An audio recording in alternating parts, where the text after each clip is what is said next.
లోకేష్ కనకరాజ్ డైరెక్షన్లో రజనీకాంత్ హీరోగా విలన్గా నాగార్జున గారు వచ్చిన మూవీ కూలీ.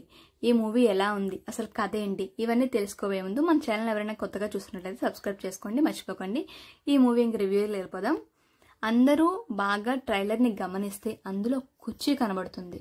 ఆ కుర్చీ కోసమే ఈ కూలీ మూవీ యుద్ధం మొత్తం. అర్థం కలదా? కథ చెప్తాను వినండి. ఆ కుర్చీ కోసం కొందరు చేసిన యుద్ధమే కూలీ మూవీ. ఆ కుర్చీలో ఏముంది అంటే, ఈ ప్రపంచం నుంచి ఒక మనిషిని ఎటువంటి ఆధారాలు నామరూపాలు లేకుండా మాయం చేసే ఆ శక్తి ఆ కుర్చీకుంది. ఈ సినిమాలో రజనీకాంత్, సత్యరాజ్ స్నేహితులుగా నటించారు. ఆ కుర్చీని తయారు చేసేది సత్యరాజ్. దానికోసం సైమాన్ అంటే నాగార్జునతో పాటు మరికొందరు ట్రై చేస్తారు. వాళ్ళు ఎవరు, ఏమిటి, స్నేహితుడు కోసం రజనీకాంత్ ఏం చేశారు అనేది సినిమా చూసి తెలుసుకోవాలి. ఈ సినిమాలో యాక్షన్ ఒకటే కాదు, ఉమెన్ ట్రాఫికింగ్ కూడా టచ్ చేశారు లోకేష్ కనకరాజ్.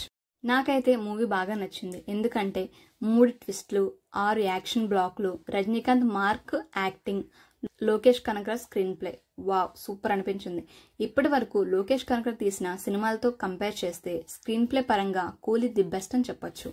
సినిమా చూసే కొద్దికి ఒక్కొక్క ట్విస్ట్ రివీల్ అవుతుంటే నిజంగా పిచ్చెక్కిపోద్ది, బుర్రపోవడం చెప్పొచ్చు. అండ్ సర్ప్రైజ్ అంటే మూవీ అంతా ఒక షాక్ సర్ప్రైజ్లోకి వెళ్తారు. ఇంకా అంతా చూస్తే అసలు ఇంటర్వెల్ ట్విస్ట్ ఉంటుంది బాబో, మైండ్ బ్లాక్ అని చెప్పొచ్చు. నాకైతే అంత ఇదైంది, చాలా హైప్ ఉంటుంది అనమాట. సో ఈ ఇంటర్వెల్ అవ్వడం తర్వాత కానీ లేదా ట్విస్ట్ సెకండ్ హాఫ్ దగ్గర హైప్ ఇవ్వడం కానీ ఇదంతా అయితే కథకి చాలా మంచి హైప్ ఇచ్చని చెప్పొచ్చు. ఈ మూవీలో రజనీకాంత్కి ఎలాంటి సీన్లు రాసి ఎంత ఎలివేషన్ అయితే ఇచ్చారో సేమ్ అలానే నాగార్జున ఒక స్టైలిష్ విలన్ క్యారెక్టర్ చూపించడం అయితే అంటే జనాలకి చాలా పిచ్చగా నచ్చుతుంది అన్నమాట. అంటే నాగార్జున ఒక మన్మధుడిగా చూసిన వాళ్ళంతా కూడా అరే విలన్గా కూడా ఇంత బాగుంటాడా ఇంతలా అని అనిపించింది. స్క్రీన్ మీద చాలా స్టైల్గా కనిపిస్తూ సెటిల్డ్ విలనిజం చూపించారు నాగార్జున.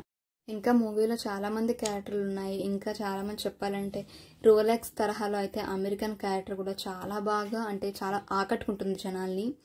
అండ్ అందరికంటే మలయాళం యాక్టర్ ఉన్నారు చూడండి, షాబిన్ షాహిర్, అతని క్యారెక్టర్ అయితే చాలా అంటే షాక్ ఇస్తుంది. అతను యాక్టింగ్ కూడా అండ్ అతని క్యారెక్టర్ కూడా.